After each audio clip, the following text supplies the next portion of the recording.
लीजिए सुनिए। सिंहासन बत्तीसी का चौथा भाग। तीसरी पुतली रतिवामा, मेरी यानी समीर गोस्वामी की आवाज में। रतिवामा तीसरी पुतली बोली, तुम्हारा ये काम नहीं जो इस पर बैठो। पहले मुझसे एक कथा नई सुन लो। एक दिन राजा वीर विक्रमाजीत दरिया किनारे एक महल में खलवत करके बैठे थे। राग हो रहा था और हर एक रंग की चुहल मच रही थी कि दिल फरेफ्ता हो जावे। और एक से एक सहेली खूबसूरत पास बैठी थी। राजा का दिल वहां बेइख्तियार लग रहा था कि एक पंथी त्रिया संग लिए हुए और उस त्रिया की गोद में एक बालक घर से खफा होकर निकले थे। दरिया के किनारे पास उसी महल के आकर गुस्से के मारे कूद पड़े।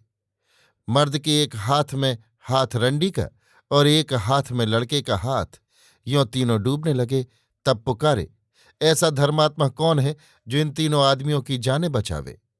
उनमें से वो मर्द हाथ करके पुकारा, जो कोई गुस्सा मार न सके तो इसी तरह बेअजल मर जाता है और गिर के बहुत पछताता है। उसकी आवाज राजा ने सुनते ही लोगों से पूछा, ये कौन दुखी पुकारता है। तब हरकारों ने खबर दी कि महाराज, एक मर्द और रंडी लड़के समेत डूबते हैं। उनमें से वो मर्द चिल्ला रहा है, कोई ऐसा परोपकारी हो कि हम डूबतों को निकाले। ये हरकारा कहता ही था कि वो फिर पुकारा, हम तीन जी डूबते हैं, कोई हमें भगवान का बंदा पार लगावे।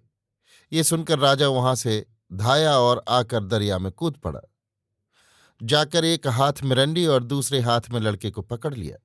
वो मर्द भी राजा से लिपट गया। तब राजा घबराया और आप भी डूबने लगा।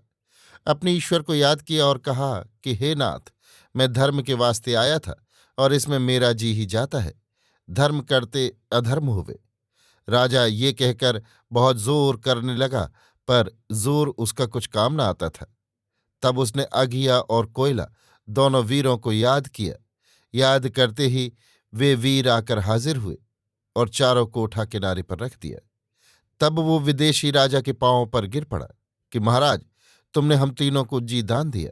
तुम ही हमारे भगवान हो, क्योंकि जी दान तुमसे पाया। राजा हाथ पकड़कर उन तीनों को रंग महल में ले आया और बिठाकर कहा, तुम्हें जो चाहिए सो हमसे मांग लो। तब वो बोला, महाराज, हमें हुक्म कीजिए तो हम घर को जाएं और जब तलक जिएंगे आपको असीस दिया करेंगे। ऐसा कुछ तुमने हमें दिया है। तब राजा ने अपनी तरफ से लाख रुपए देकर उनको घर भिजवा दिया।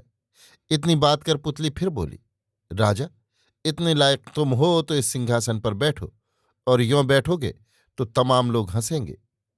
वो भी मुहूर्त राजा की टल गई। दूसरे दिन फिर राजा दिल में सोच करता हुआ सिंहासन पर बैठने को आया। तब चंद्रकला चौथी पुतली बोली। अभी आप सुन रहे थे सिंहासन बत्तीसी का चौथा भाग, तीसरी पुतली रतिवामा, मेरी यानी समीर गोस्वामी की आवाज में।